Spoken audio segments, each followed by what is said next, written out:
In this tutorial, we'll use RStudio and public health data to analyze PM 2.5 air pollution levels and create a professional bar chart visualization using real county-level data. Data is essential, but it doesn't create change on its own.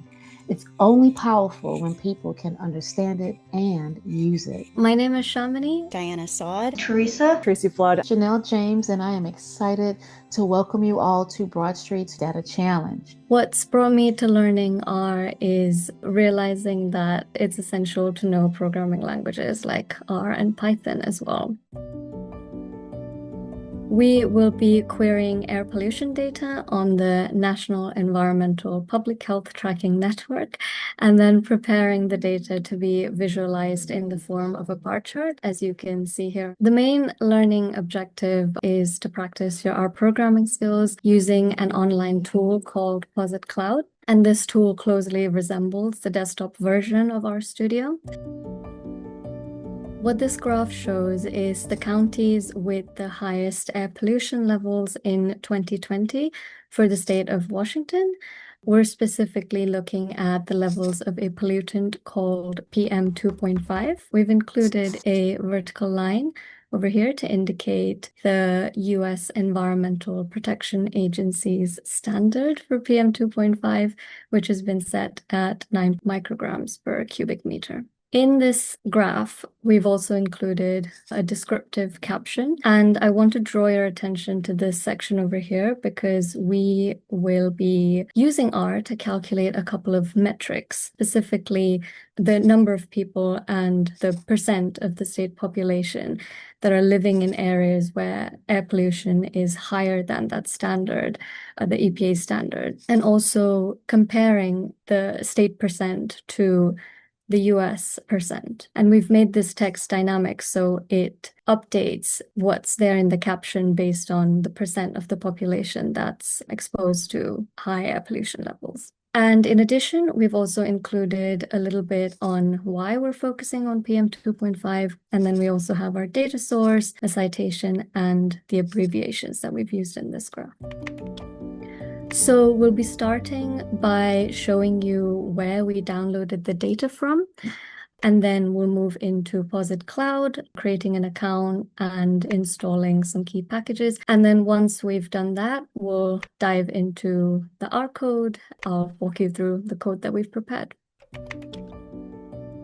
Air quality, especially exposure to PM 2.5, affects every aspect of public health. Breathing in high levels of PM 2.5 over time can increase the risk of serious health problems, Asthma, lung disease, heart disease, and stroke, and poor infant health outcomes, birth outcomes, such as low birth weight or even stillbirth. PM 2.5 stands for fine particulate matter, that is 2.5 micrometers in diameter or smaller. So to put that into perspective, these particles are about 30 times smaller than the width of a human hair, which means we cannot see them with the naked eye. PM 2.5 is produced by sources such as wildfires, vehicle exhaust, and power plants that burn coal, oil, or natural gas. Because it is so small, it hangs in the air, it goes deep in the lungs, and it can even enter the bloodstream. The World Health Organization has set 5 micrograms per meter squared as the concentration goal. At the moment, the EPA threshold, the health-based primary threshold, is 9 micrograms per cubic meter. Different organizations have set different health-based thresholds. Now we're going to be moving into the step-by-step. We'll be learning how to explore and find the data and then to create the portfolio project. We provide the templates for those portfolio projects. The National Environmental Public Health Tracking Network basically tracks a wide range of topics that relate to health and the environment, and they contain a ton of data on these topics. To get that data, we'll be navigating to the Data Explorer tool. For the data on the PM 2.5 levels, we have gone ahead and selected air quality, current and historical air quality, and then specifically the measure PM 2.5 highest annual average concentration, monitor plus modeled data. We want to collect data at the county level for all of the US counties, and we're specifically looking at the year 2020, which is the most recent year that they have data for. So this is what the data looks like, and we've gone ahead and exported this data as a CSV file. In addition to the data on PM 2.5 levels, we've also queried data on the population numbers in all of the US counties. So to do that, we go specifically into demographics and socioeconomics, and then demographics, and then the measure number of people by demographic group. And again, we're looking at all of the US counties. So we've chosen national by county and for the year 2020. And just like with the PM 2.5 data, we exported this data as a CSV, and we'll also be sharing the R code that we've prepared for you. This is a .r file and also a .text file. The .text file contains the FIPS codes for the counties in the US and also the names of the counties. So I'm sure you're aware that in different states, counties are called different things. So in Louisiana, for example, they're parishes. In Alaska, they're boroughs. And so in order to make sure the y-axis is correctly labeled, we want the correct name to be there. So for that, we have this .text file containing that data. Okay, so we can now move on to step 2, which is creating an account in Posit Cloud. That link there to posit.cloud, you can head over to that link. Once you're in this page, if you don't have an account, click on sign up, and that should lead you to this page where you can click on learn more. So we're interested in the free version, so just click on learn more. And then that should take you to a page where you can sign up for an account, and you can sign up using your Google account. I think there are a bunch of other options too. If you have an account already, just go ahead and log in, and your workspace should be empty if you've created a new account. Go ahead and open a new RStudio project. I'm going to open this. Yours should be blank, but I'll walk you through what to do next. So when you open a new project, a new RStudio project, your space should look completely empty. These should be blank, really. And you will see 4 panes over here, and I'll talk you through what all these panes are. But we're going to start here in the bottom right pane, specifically in the files section. This is where you're going to upload all those files. To do that, you'll click on upload, and then you can click on choose file. And when you click on this, it'll open up your downloads folder or just your system file explorer, I think. And you should be able to navigate to where your files are and just bring in those 4 files. As you bring in those files, you'll see them listed over here. Once you've uploaded those files, go ahead and open the pollution and health.r file. So this is the file that contains the R code that we've prepared, and it should look something like this. So when you open .r files or an R script, the top left pane is where the script should open. So that's where we are right now. This is where you type out your R code. And when you run this code, then you'll see a response in this bottom left pane, which is called the console. So I'll show that in a second. But before I do that, please do give appropriate credit. If you remix, transform, or build upon the material, then please do distribute your contributions under the same Creative Commons license that we've used here. We've also recommended some text here that you can include if you do plan to adapt and share this code. So I'm going to start by running these lines of code here. What these lines of code do is they're going to install some key packages that we'll be using in this our programming session, but also the package tidyverse is one that you'll come across quite a lot during our programming sessions. So to run lines of code, you can select them and then press Control Enter. Okay, so I have already installed these packages. You only need to install packages once. Once you've installed them, you can go ahead and use this function library to just bring the package into R. So to run, you can press Control Enter, or you can press the Run button over here. The way that this code has been laid out, there are 3 main sections really. So this section over here allows you to specify what state you want to create the bar chart for. And then also, please do check this section as well. So If the file names of the files that you've downloaded are different from what's here on this, what I've just highlighted, then please do update them. The way that the code is set up is wherever we want to state Louisiana, for example, we have included your state. So we're telling R to look at your state, and your state contains Louisiana. So let me explain something that's quite basic in our programming, that is assigning something to an object. So here, I'm telling R to assign the word Louisiana to your state. That's what this arrow symbol does. So assigning this to your state. And if I run this line of code, now I can tell you what this final pane on the top right-hand side does. This basically gives you an overview of your R environment, the objects that you have, the data that you bring into R, it all gets listed here. So if I run these lines of code as well, you'll now see that we have 4 objects in total. We have your state and then the different file names. And something I'll also quickly mention is anything that follows this hashtag symbol is called a comment. R does not read these, so you can basically use comments to explain your thought process, why you're using a specific function, why you've done something the way that you've done it.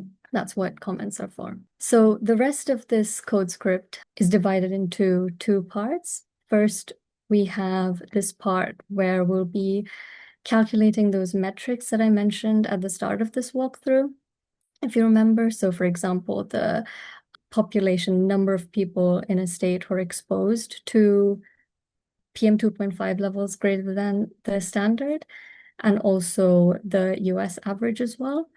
Once we have a data frame with that information, we'll then move on to part 2, where we have the code to create the bar graph and also bring in those metrics from the first part.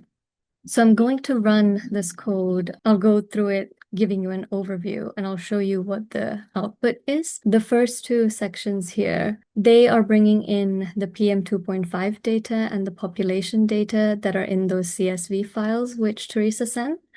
So if I run these 2 lines of code, you'll now see the environment has updated to tell me that there are 2 new data frames. So this one here, if you just click on it, it'll open up the data frame, and it's giving me a column with the county FIPS codes and the PM 2.5 level in those counties. And the other data frame is the same as the PM 2.5 data with the FIPS codes and also the state name. But in this case, we have the population number in those counties. The next chunk of code here, if I run it, so it's going to give me those metrics that I mentioned earlier. So for the state of Louisiana, the code that we've written here, it's giving us the population number that's exposed to high air pollution levels in Louisiana, so greater than the standard, and then also the total population in Louisiana, and then the percent of the population that's exposed to those high pollution levels. And then this final column here is rounding this number over here to something a little more visually friendly. As you can imagine in a bar graph, this would look much better than this number over here. Something that I just remembered is I wanted to tell you a bit about what the console does. So the way that I think of the console is it is a way for R to communicate with me. So when I tell R to run a chunk of code or a line of code, it will tell me if it's been able to run that code or not. And if it's not been able to, it gives something called an error, for example. And when I see that, I'll know that there's some problem, and then I can troubleshoot that problem and fix the code. So that's what the console does. This section of code does the same as the above, but it's going to give us the US, so the percent of the population in all of the US that's exposed PM 2.5 levels greater than 9. micrograms per cubic meter. And with that, we can now move into the second part where we create the bar graph. And this is where the .text file that I mentioned earlier with the FIPS codes comes in. This line of code will load the FIPS data for us. So as you can see, we have the county names and we have the FIPS codes. And then before we create the bar graph, we need a data frame with the counties in that state that have the highest levels of pollution. And so that's what this line of code, this section of code does. When I run it, it gives me the top counties in Louisiana that have the highest air pollution levels. I have just realized that there is something that I did miss explaining, and that is what this symbol over here means. So this symbol is used quite often in our programming, as you can see. What that symbol does is it basically connects all these lines of code together. And you can think of this symbol as the phrase "and then." So what I'm telling R to do here is assign the data in this object to this object, and then do this line of code. And after you've done that line of code, then do the next line of code. Hopefully you can see what I mean there. If I, for instance, run just this line of code, so that is % population high pollution. Yeah, so it's just brought in the population data. And then if I run this plus the next line without including that operator, it's now going to bring in the PM 2.5 data. That is a quick walkthrough of the R code. And so finally, we can now plot the bar graph, and we'll be using a key function called ggplot. The way that ggplot works is it creates the graph in layers. So for instance, if I just run this first line of code without that plus symbol over there, then this is where ggplot starts, basically. And if I now go ahead and run the next line of code, it's going to add another layer, which is the bars. And if I keep doing that, so let's do it once more. And what it does is it adds these labels. So the plus sign is basically telling ggplot to add these different layers. And this section over here adds that vertical line, if you remember from the graph that I showed earlier, and then a label as well, and then the caption, and finally some formatting for the bar graph. So let's run it all together. And this is what we have. I'm also going to run this final line of code, and what that does is it saves this graph to that file section. So that's the .png file. So it saved that graph as a .png file. And if you click on it, it'll open up the graph in a separate tab, and you can save this to your computer. So yes, that is a quick walkthrough of this code where you can practice doing this yourself. Okay, thank you so much for joining. While designing this module, I've had the privilege of collaborating with Teresa, drawing from her expertise and learning alongside her. So thank you, Teresa. It's been a great opportunity working with you. Thanks for doing that. It's a really, really good time to just give it a shot first time through. The best way to learn is to try. Data is a little bit like music. The only way to learn how to make something with data is to practice. The template kit is provided. It's a really good chance to do it.